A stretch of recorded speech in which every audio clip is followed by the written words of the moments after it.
Elias no Carmelo, os profetas de Baal desafiou, sacrifício no altar ofereceu,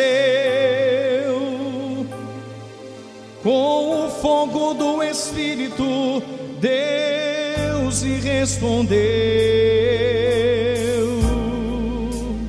Somente o revoltado sacrificará, porque ele não aceita se curvar.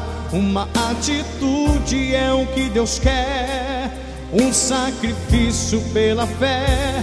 Somente assim Deus responderá, o sobrenatural acontecerá. O Deus de Elias não morreu, Ele vai cumprir o que prometeu.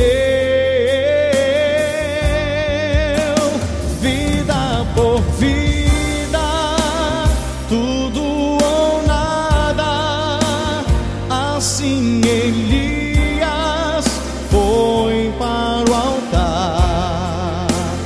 Vida por vida, no Monte Carmelo, o Espírito Santo vai fazer.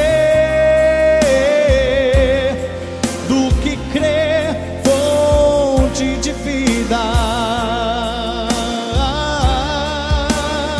Somente o revoltado sacrificará, porque ele não aceita se curvar. Uma atitude é o que Deus quer, um sacrifício pela fé. Somente assim Deus responderá, o sobrenatural acontecerá. O Deus de Elias não morreu, Ele vai cumprir o que prometeu. Vida por vida, tudo ou nada, assim Elias foi para o altar.